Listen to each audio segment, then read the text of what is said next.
Hey, Jared, Yes. what's the real lesson of 21 Jump Street? Good question.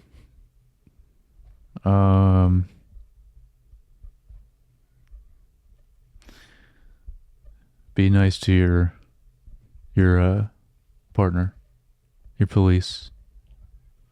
What do you call that? Your partner. Mhm. What's the police? Your person. There's a word for it. I'm blanking on it.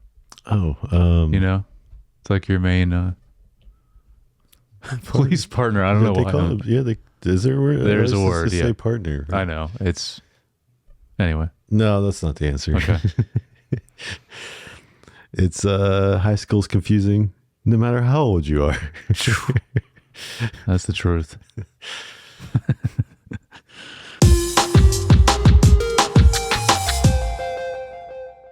Hey, welcome back to Screen Time Film, a podcast where we discuss a director's filmography in chronological order. And today we are, this is the Second. second film second Yeah, film. we just did Only Cloudy. Yeah. Yep. Second film for our boys, Yes. Phil Lord and Chris Miller. Didn't do as many films as I thought they did. Yeah, no, they did. But what they've done were all memorable. We'll put it that way. Yeah. Well, today we're discussing 21 Jump Street. So, Jared. Yep. You look really old. Were you held back? Possibly. So my name is Josh, and this is my co-host, Jared. Okay, Josh. Try it again, and maybe try one cooler and faster and louder and better and less insecure and more just cool. Yeah. If I ever try to decide to do a musical, Yeah. I'll keep that in mind. Yeah. Keep all those points in mind. All right, so 21 Jump Street came out in 2012. Rated R, an hour and 49 minutes. A pair of underachieving cops are sent back to a local high school to blend in and bring down a synthetic drug ring. So this was written by Michael Bacall, Jonah Hill, and Patrick Hashburn. Oh. So Nice. they didn't, the Phil Lord and Chris Miller did not write Right. this one. Cinematography is by Barry Peterson, well known for Game Night and Dungeons and Dragons. Yeah. I have Zoolander, Starsky and Hutch. Mm-hmm. Then a new one. It Ends With Us. I think that was newer, right? Yeah, it's there. Yeah. Mm-hmm. All right, and then composer Mark Mothersbaugh. Yeah. Mothersbaugh. Yeah. This is the same guy as last one. Yeah. Yeah. Production costs. What do you think? What's your guess? I'm not sure because last one was animation. It was very high. This can't be as much as that. 2012. I'm going to say 50 million. Not too far off. 42. Okay. 42. All right. Not bad. Yeah. Because it might be kind of high for a comedy, but then, you got to have the action stuff in there, some explosions, stuff like that. I feel like really racks it up the budget then. Yeah. Than just like a straight comedy. Well, and you got the cast too. Right. Yeah. I guess at this point they were There's a decent amount of people in Pretty this big. that are all well known. well known already at this point. Yeah, that's true. Well, there's no Academy Awards. It's surprise. Yeah. Not for this kind of movie. Yeah. No. So we'll get into the cast. So we got Jonah Hill, Channing Tatum, Brie Larson, Dave Franco, Rob Riggle, DeRay Davis, Ice Cube, Chris Purnell, Ellie Kemper, Jake Johnson, Nick Offerman, Dakota Johnson, and Johnny Depp. Yes. Very funny seeing Dakota Johnson. Mm-hmm. Yes. I was like, oh, this is our girl that we That's the don't same. really. The same in every movie. Yeah. Yep. She still hasn't changed that. She's still that way. Yet I keep watching her. Yeah. Yeah. I don't know. Her movies haven't been that good. That she's kind of more the lead in, lately. Yeah. Don't remember Jake Johnson. Who was he in this? I remember which scene. He's he like was. the principal. Oh, that's right. I do remember that. Yeah. That's right. Good old Nick from New Girl. Yeah. Great character. The moonwalk out. Yes. I need to rewatch that show. It's a classic. I know. I haven't seen it since it came out, and I watched the whole thing then. I just saw it again recently, and I love the meme where they show Zoe Deschanel without bangs. And Oh, then, and then man. they're like, I do believe people wouldn't recognize Clark Kent without Yes. glasses. It was without bangs and without glasses. Yep. It was insane. Yep. How different. Yeah. Crazy. Anyway, it's some reason it came up on something I was scrolling on recently. Oh, yeah. And it always cracks me up. Yeah. All right, so so have you seen this movie before? Yes. Okay. Have you seen it before? Yeah, Okay. Yeah. Yeah. Because you surprised me with last week's, and I've never Right. seen Cloudy Chance. I just assumed you had because I'd seen it so many random Yeah. times. Well, but Yeah. the way when it came out though, it's like Yeah. you watched it, Because of 'Cause of kids. Kid, yeah. Mm-hmm. and this was way later than like, I don't remember how old I Still, was. yeah, at the time. sometimes you saw stuff because. Oh yeah, I did, still did, but this was one. Yeah, I don't know why. Because Yeah. like I said, that one. Obviously, I was familiar with the movie. Never saw it, but like, the book that it's based on, that really is not the same at all. Which we mentioned in the pod, was like, when I was a kid, like I love that book. which makes it even stranger you didn't see the movie. I know, yeah. But anyway, but we're not here to talk about that. We're here to No. talk about 21 Jump Street. So, What did you think of it? you think of this movie? Yeah, you go first this time. Okay. Just feel like I I'm always talking. go first. That's why I like to once in a while. All right. Well, I do own some if it's like, I hadn't seen it before and you had, That's true. but otherwise, because I feel like I talk a lot in the opening and then, Yeah, but it's all right. all right, no, the audience doesn't care. No, Who goes first? no. And I like to Change it mix it up. Yeah, Write in if you do, if you care. yeah. Your opinion: who talks more, or who who should talk first? or who should talk about the movie first? Yeah, I mean, I think this movie holds up. I mean, I had watched it not that long ago. I feel Really? like, Okay. yeah, like sometime like 2 years ago or something. Oh, I watched it. I feel like I watched it with the kids, like, yeah. but Addie would have been, well, maybe, I mean, she technically shouldn't have been watching R-rated movies. So I don't know. Right. Just Lucas and I watched it. I don't know, but for some reason, there was something that sparked the thought. I don't know what. And I was like, oh, we should watch this. And yeah, we watched it. Nice. But yeah, I think it holds up and it's funny. And Yeah. and it has, has some heart, which is, I think, is the main theme of these guys, Oh yeah. Phil Lord and Chris Miller. I think Seems that way. they know how to infuse heart into their movies / storytelling. And I think that comes through here. Definitely. What about you? Yeah, I agree. It's a really solid comedy film that holds up well. A lot of jokes that still were great watching this time. I think like a lot of comedies though, the third act is normally not as good. And in this one, I agree. Like it's also this way. Like, I don't know. There's a lot of comedies that are this way. They start really strong and, Well, it's, it's one that you like, even if you go back to, you're just like, yeah, I'm just going to throw on this movie. You're laughing and it normally like the best jokes are earlier on too, but then like halfway through, like I feel like some comedies I'll throw them and then like just stop halfway through because I know it's just like the ending's just not as strong. And this one is just, I didn't think the ending was as great as the middle. I don't know where it changes. That's why I say third act, I guess. You know, first two were way stronger. I don't know. You think?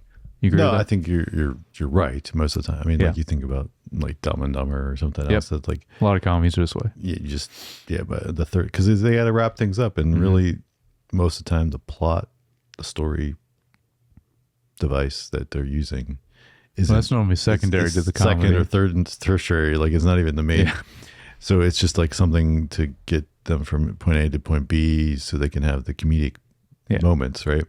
And so wrapping it up is kind of, it's just, you know, It's a movie. You got to finish it. Yeah. gotta have some kind of ending. Mm-hmm. But I'm sure there's a few out there that do it better than others. I was trying to think if there was one that's just like, man, this is just like actual comedies that just like to the end. I was thinking like one of the other classics, at least for, you know, Tommy Boy. Yep. And I feel like It's a great one. that one, because it has a little bit stronger plot, Yeah. I think it does kind of It's been a while since I've seen it, but yeah, I think that one. stay Even pretty at the strong end. through the third Yeah. act. Yeah, but yeah, a lot of them struggle there. Mm-hmm. Cool. Well, let's get into it. Yeah. So, you know, we have to acknowledge the opening flashback Yes. to set up the dynamic between these two guys, how they were when they were in high school, Mm-hmm. in actual high school age, which is also a funny thing to think about from a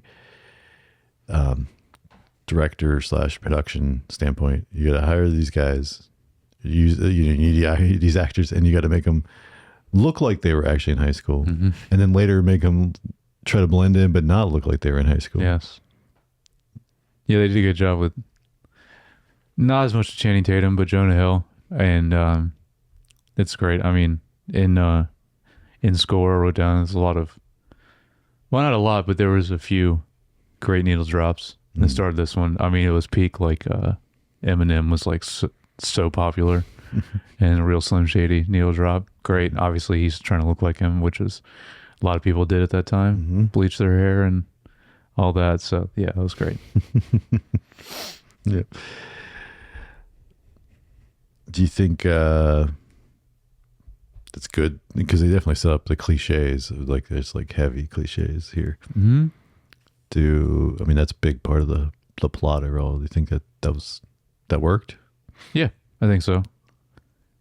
And starting in high school, where it's like that's the height of cliches in these different parts of high school. You know, these different cliques, which is funny. I'm just so aware of it from friends of mine and watching it in movies and TV shows. But like, I never went to school. Like we were all homeschooled, but like I just know of it and how it is, but I didn't experience it myself in like an actual school. But yeah, you know about the cliques and yeah, these different stereotypes, like you mentioned.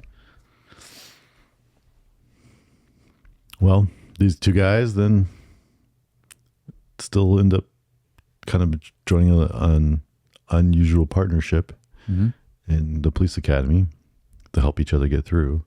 I want to go ahead and mention my first note. Great chemistry and banter between them, which is obviously very important to this.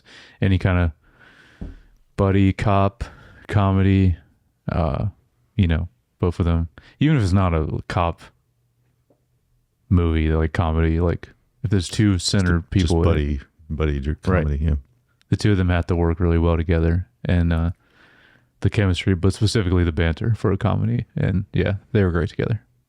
Obviously, I guess so much so that they do another one of these, which we'll cover. Yep. Which I don't know that I've seen the second one. Ooh, okay. So I definitely have. If I did, it was not recent. Like, Okay. There is a scene, because I couldn't remember, because I hadn't seen either one of these movies in a while. There was a scene that I was waiting for that I thought was in the first one that has to do with slam poetry. That is the best scene. But then I was like, oh, it's not here. So I guess it's in the other one. Yeah. That I can't wait to talk about when we get there. Yeah. It's the thing I remember the most. It's the funniest, but I guess that was around the time. Was that when slam poetry was big? There was a moment probably around that I felt that. time. Well, this movie's 2012. Yeah.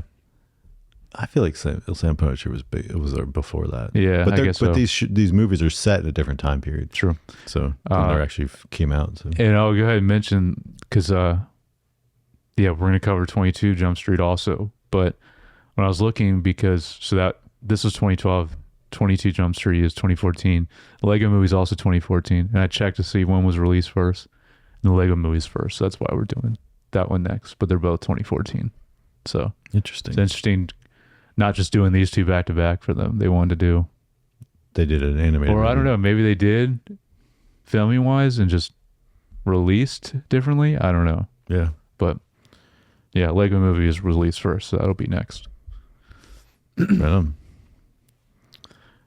The scene with them, which actually comes full circle later, with the scene with them at the park on the bikes, and they come across the gang, and I have a note about this, that a little bit of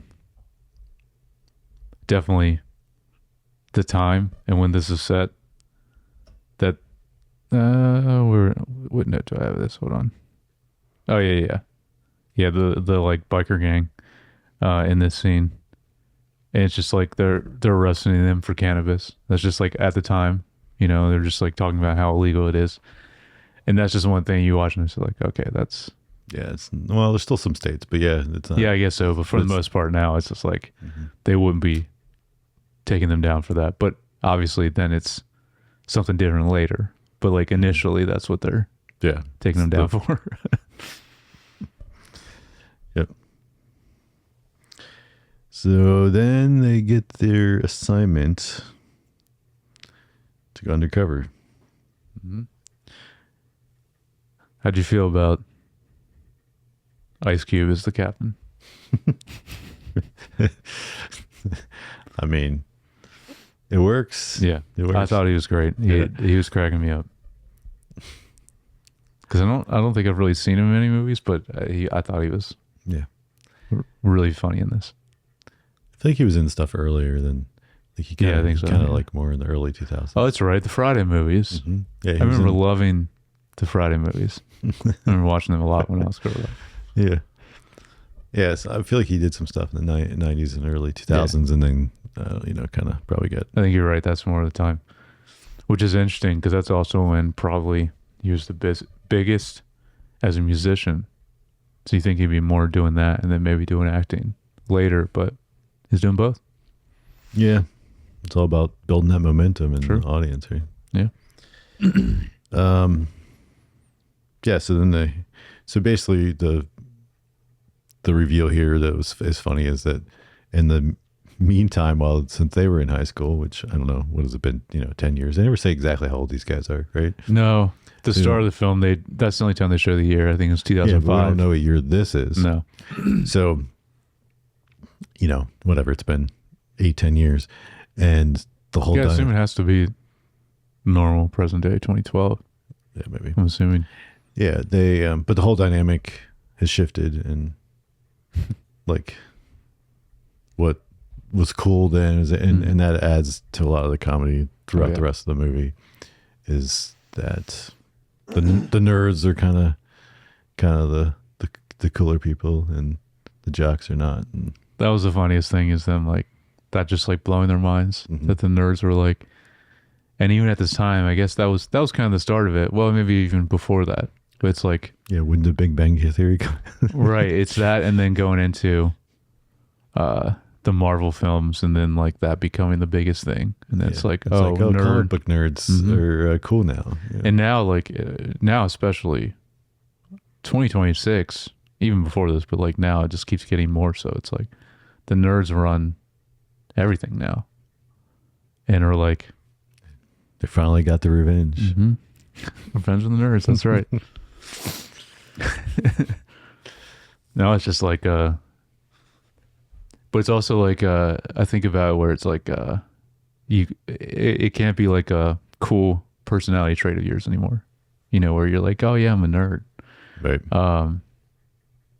Like now it's just like, oh, like everyone is technically, if you want to call it that, because it's like something that makes the most money ever as a film. or even if you get into video games, some of the biggest video games now are like used to be really nerdy, Yeah. you know, But I but feel it like there sold was so much. but I feel like there was I mean Star Wars was always it was big, yet True. yet if you were a real fan, you were considered a nerd. True. So Yeah, that's a good point. just much more acceptable now. Oh yeah. But then we get the where they assume the opposite roles. Mm-hmm. And this was because one of them saw the girl that had the great. Is that why they flipped? Because he flipped names there in the principal's office so that Yeah. they got different class. But it was like Brie Larson's character, like Jonah Hill. So he wanted all the like he wanted to be in the theater and stuff because he knew she was there. Yeah, I think that's initially why he did that. switches. Mhm. He says he's the other name, which then Channing Tatum's character has to like take on all the nerdy classes, and Yeah. he's not very smart. Which is great. I mean, and it's the best for the story. It sets it up for Because Channing comedy. Tatum being the stereotypical jock, even the way he looks, and then it's like, yeah, he's gonna become buddies with the nerds, and then like he actually learns a lot from it. And And then Jonah Hill, he gets stuck. Your quote was from like Yes. he's stuck with having to do theater and yeah, stuff, and which is interesting because then like, I mean that storyline's still great too, but it's like Jonah Hill doesn't become, and obviously because of the way he looks also plays a factor into it, but like he doesn't become like the jock. Then it's not the opposite of Jonah Hill, but yeah, he kind of goes into more of the artsy side. But yeah, of course, like pretty much every guy in high school, you pick something that's like, oh, this girl's in it, I'm gonna do this. That's your first thought. take You a don't think class anything else, because yeah. there's a girl in it. You don't care about the classes, like, but if she's in it, all right, I'm gonna do it.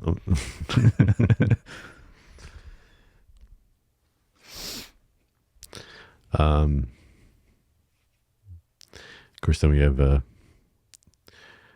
first initial contact about the drug, and you got Franco, and he of course Yeah. makes him take it. Yep, that's my next note. Which the drug is HFS. Yes, not to be confused with the file format on a Macintosh computer. Right. Yes, you don't want to mix those up. I have a Is that my nerdiness coming out? yeah. I mean, I'm just as big of a nerd because I know exactly what you're talking Yeah, about. I know you did. I know you would. That's why. Yeah, them taking the drugs because they, of course they're like buying it from him. They're like, yeah, we're not cops, and then he's like, no, you got to take it now. Well, I can see you do it. And then them going through all the stages, that was great. Visually, all that, and actually talking or showing it on screen. Stage 1, stage 2, 3. Yeah. Yeah, it was a good setup for later when Yes. there's drugs involved again. Mm-hmm. Kind of.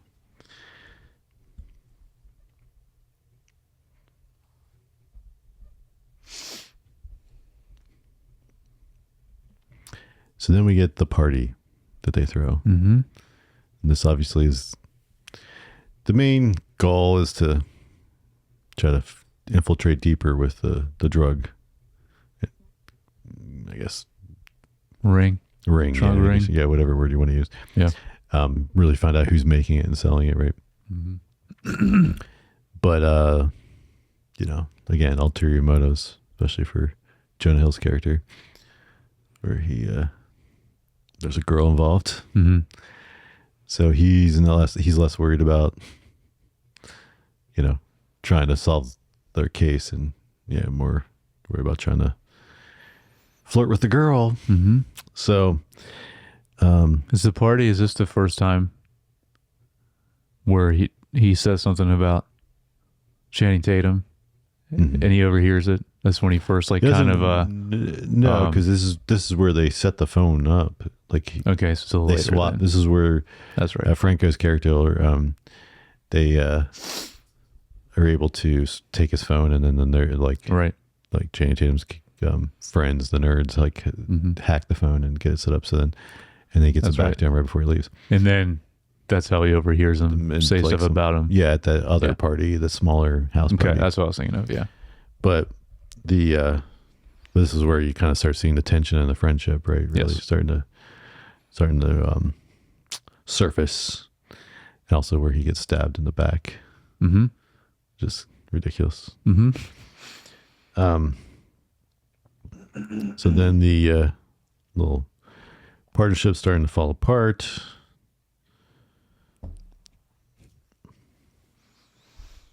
Which, I mean, it's, I guess, fame going to the head or whatever, because Jonah Hill's character definitely the one And that's very kind of popular. getting more off track than Channing Tatum's character. But Yes. Yeah, so I guess in that aspect, he's doing more of the musical arts thing, but I guess in a sense of popularity wise, Right. Jonah Hill's becoming more of a jock as far as yeah, popularity. he's definitely becoming more popular. Yeah. So in those aspects, it's the stereotypical thing is swapped as far as like how they're perceived in high school. Yeah. Mm-hmm. Yeah. Well, like, was it Franco's driving a Prius or something? It reminds me of, I just remembered right when they're about to go into school way earlier. And they're like, no, the backpack is only, you only have one strap on. Mm-hmm. And then they go in, they're like, oh, and everyone's not doing that. But it's just a great moment because they're like, no, this is how it is, you know? I wonder if does it come full? I still do that. I don't know. I've always do one. Yeah, I do. I don't know. Well, I when don't that was- always. If I know I'm going to be carrying it for a while. Well, sure. But just like in general. just to move it like from Yeah. the house to the car. Yeah, just on one because it's For just sure. easier. But I mean, Yeah, I don't know it's why more- popularity wise when it changes. I don't know. I'm sure it's come back around. Everything has come back yeah, in some way. yeah. I feel like somebody said it was either Lucas or Kirsten said something recently, like a few months ago, and they're like, "Why do you always put it just on one shoulder?" Oh, so maybe it's So- not popular right now. And this just made me think about it because, like, even if I'm like bringing it into, we get to church and bring it into church, Yeah. like again, that's not that far a distance, but I definitely, like, if I know I'm going to be like wearing it for a while, Yeah, of course. I put it on both shoulders, but I guess it's subconscious for me now. But Me too. maybe because it was popular. I don't know. I don't even know. Because I like I don't said, know we either. didn't go to school, so I don't even know. Half the time I didn't No, do anything because of anything else other than just what I wanted to do. exactly. Because I didn't have any peer pressure influence. Mm-hmm.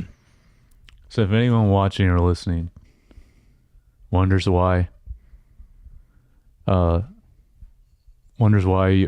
of us or you think that we're weird, that's why we were homeschooled. But we're not nearly as weird as a lot of homeschoolers.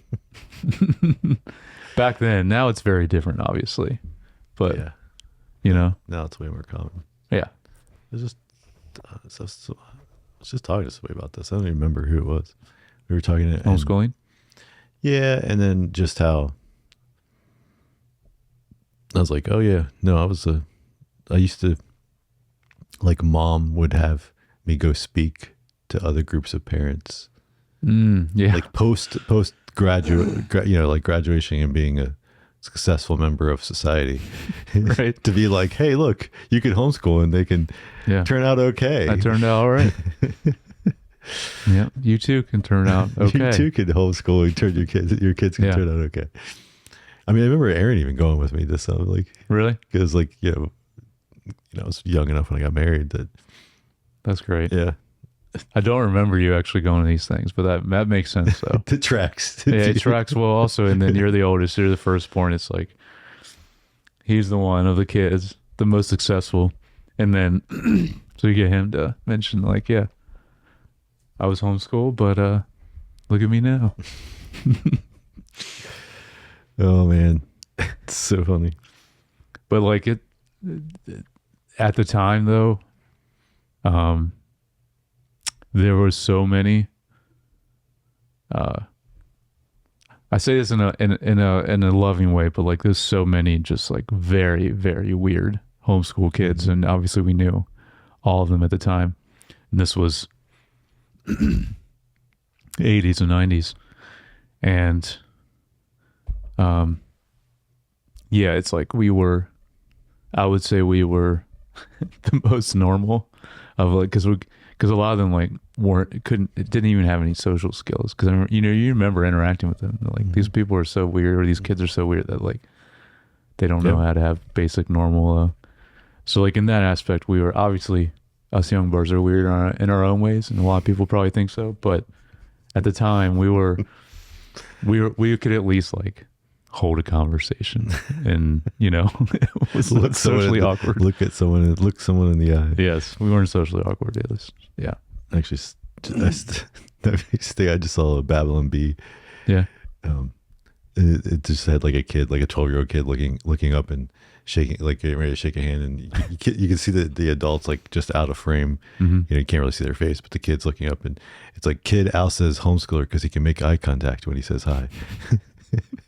Yes, it was just that was made perfect. Made me laugh. Yep. Anyway, so the third act of this film, Yeah. when you get the crazy action sequence with the motorcycle chase and lots of explosions and I love the comedy bit of like they think it's going to explode and it doesn't, and they think it's going to explode and it doesn't. That was a good bit. Yeah, it was Because they set up a few times. Yeah. And then finally later it does explode when they don't expect it. Yes. It was funny and probably way more realistic because I don't think things explode that easily. Yeah. They just do it in movies. True. But they take down the jug ring and they get the showdown where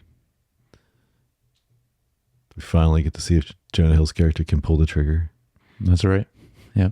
Because he's choked every other time to save his girl that he can't actually date because she's supposed to be actually a high schooler. Yes. Whereas it's just Brie Larson who's still older and not. Yes. Yeah, she is. My last note is, because this is something I forgot about, was in this final encounter, we get the Johnny Depp cameo. Mm-hmm. And that was a great, obviously, homage to the original. I was going to ask you, because I have never seen the original show, but it was originally a show. Johnny Depp was the main star in it in the late 80s, early 90s, I want to say. I think it was around that time. So obviously, that's why they got him for this. But it's so funny because, like, you think the other guy was also in it? Yeah, maybe. I was wondering, but like, but he never became of anything. I didn't recognize him. Yeah. But I know Johnny Depp was one of the main stars of it. But then, what's funny is I had no familiarity with it. So all of my life since this movie came out, this is what I knew 21 Jump Street association with. Mm-hmm. So later then I found out it was a show and all that. So I was wondering if you knew anything about it. No. Yeah, me neither. Nope. But obviously that's why they got him in this for sure. Do a little cameo. Mm-hmm.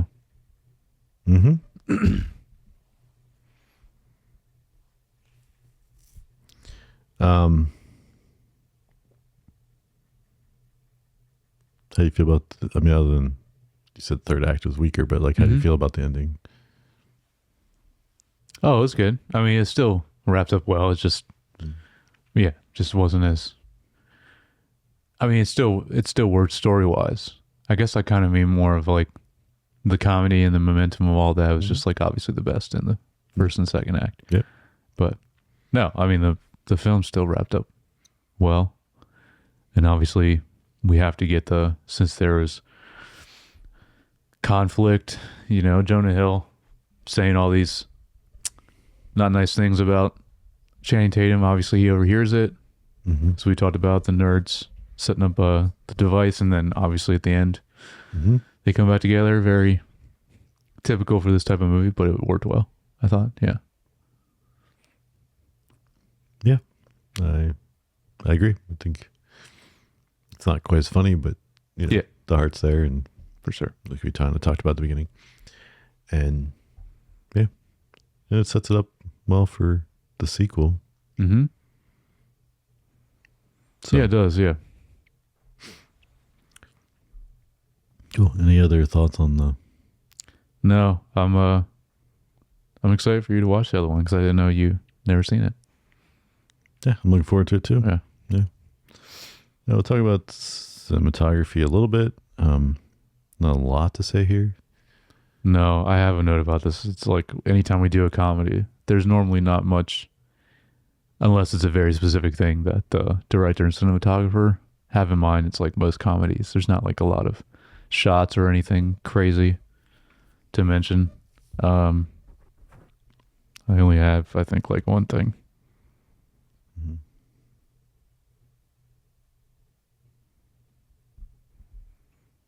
I think you mentioned in other comedies we've talked about, and I'm curious what you think of this one. Is you mentioned in comedies they light scenes very specifically.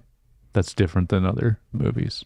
And how was it in this? I don't know if I'd say specifically, but they just light things more flat. And Okay. I was wondering this, like the action parts, do they make it more light it differently to make it feel more like an action movie, or at different times? Not that I noticed anything. Okay. It's all, yeah, it was all, everything was pretty standard, Okay. competent, but nothing creative stand out from a lighting standpoint or camera work standpoint, which is fine. I mean, like, Yeah. because it's comedy, that's the safe way to do it. Mm-hmm. You don't want to distract. You don't want like the camera to be distracting from like what's going on. That like, but Yep. like you said, there are a few standouts that sometimes, have some. Speaking of like this guy, one of them, like Game Night. I remember the first time watching Game Night, I was like, well, that actually doesn't look like a comedy. No. Yeah, that movie looked great. And so, but it's the same cinematographer, but that was after this, I guess. So Yes. he maybe explored that later in his career. And then going further with that, it makes sense. A comedy movie, but then feeling different and maybe and feeling more like action or in another way, like going and doing Dungeons and Dragons, which has that feel as well, obviously. Right, and that's more of like an action adventure movie with a little bit of comedy, right? Yeah, but obviously the way the movie looks, like you have to make it look like a fantasy film. Yep. You know. Yes. Correct. Which I think they did a good job. Yeah. Yeah, that movie's new enough that though where there is a few times where it's like noticeably only green screen, and you can tell, and it's just this doesn't feel like a real environment, Yeah. Unfortunately, but yeah. Yeah, I don't have anything major else to say. I just have the montage over the credits was pretty sick. I have that down. I don't even remember that. Maybe I turned it off or I didn't watch that part. I mean, it wasn't that long, but just that stood out to me. That's cool.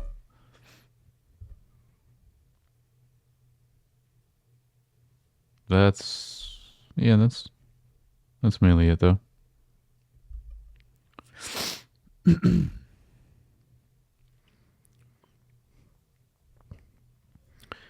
All right. Well, what do you got for the music other than so many needle drops? Mm-hmm. You have anything? Okay. Other than that, like I just the things that stood out was always the needle drops, not right. The score, yeah. The needle drops, the three I'll mention. Real Slim Shady, already mentioned, and Straight Outta Compton. Mm-hmm. So those are both great needle drops. But then Party Rock Anthem was the best one, and that was obviously a huge song around this time the movie was filming. And just haven't heard that song in a long time. And I was like, oh, this song was great. I remember, but that was like massive at that time. So great needle drop for that as well. As far as the score, it was good. I like it better in Cloudy with a Chance of Meatballs, but that was also because there's just a lot more in it and very specific feel to it. Animated films, like I mentioned that one, like there's so much to the score a lot of the times. Mm-hmm. There was not as much. It's still good though. The one time it stood out to me was when they took the drugs and going through all the stages, the very chaotic nature. different sounds of the score that worked really well, and like a lot of craziness going on score wise I see. for all the different stages. So, but yeah, this guy's great. This He had fun with it, huh? oh yeah, Mark Mother's Bow. Your guess is as good as Yeah. mine. All right, themes and messages. I didn't write down anything specifically, but kind of what we've been talking about. The friendship or the bond you have in a relationship that like with someone that you've known a long time, because obviously they've been friends since at least high school that we know of from the beginning of the movie, and just a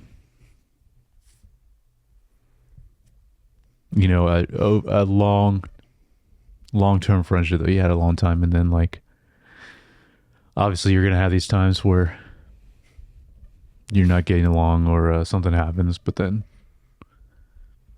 with something that like with a relationship that you've been close with for a long time, you can always come back together and kind of remind yourself of like why you've been friends for so long, that kind of thing. But I don't know, besides that, I'm sure there are other themes, but that was kind of the main thing. I don't know, you have anything? Yeah, similar but not the same. Okay. I put just learning to accept who you are, and while also learning the value of others for who they are too. Yeah, definitely. I think that's because they have ultimately learned to rely on each other's strengths and weaknesses. Mm-hmm. All right, a little bit of trivia from IMDb. Channing Tatum passed on this movie twice before Jonah Hill convinced him to take the role. Oh, wonder how he convinced him. Jonah Hill lost over 40 pounds for this role because he and Channing Tatum were required to do several physical demanding stunts. Yeah. Yeah, I remember when he was I can't remember which movie it was, but the first things Jonah Hill was in. That was when he was at his biggest for sure. Mm-hmm. Like if you go back, yeah. Originally, the drama teacher talked about doing cocaine with Whitney Houston's niece. Okay. But after she passed away, they changed it to Willie Nelson's horse. Mm-hmm.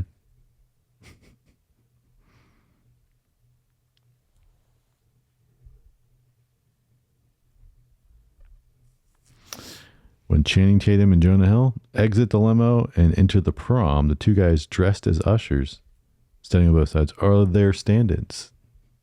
Oh, nice. So they got the stand-ins on the camera. At one point, Dave Franco's character says that he does not trust Channing Tatum's character because he looks like he is in his 40-year-old. In reality, Tatum is only 5 years older than Franco.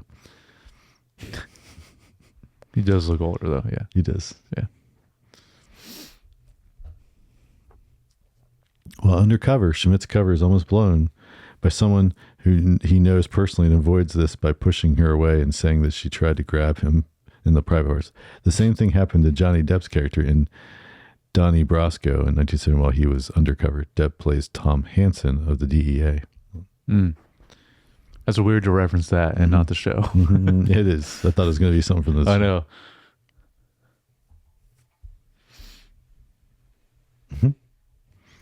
When Jonah Hill and Channing Tatum come across the biker gang in the park, one of the bikers says, "If them boys is cops, I'm a DEA." This character later is revealed to be a DEA agent. Yeah.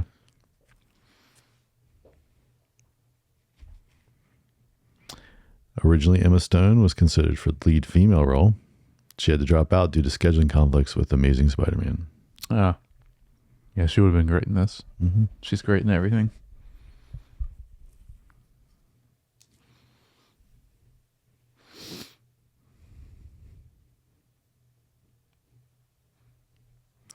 So in the original show,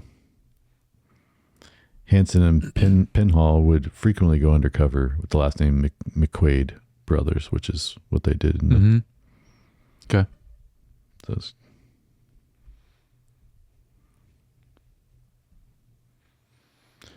Johnny Depp's character, Tom Hansen, eats in every scene.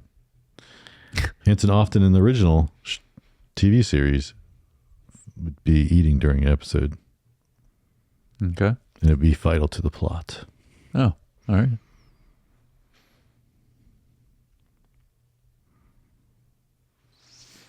Mhm.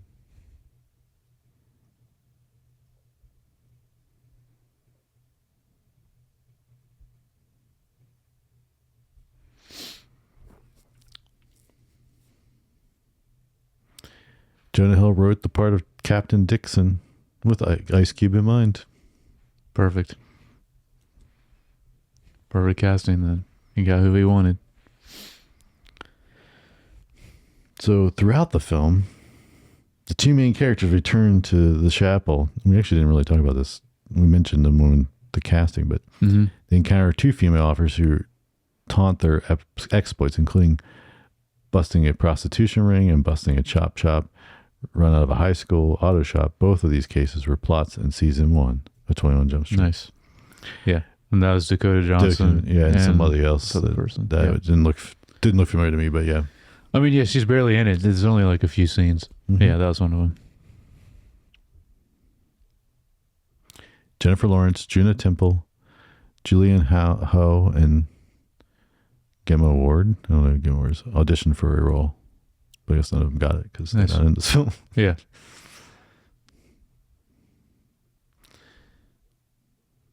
Ice Cube mostly improvised his lines. Nailed it.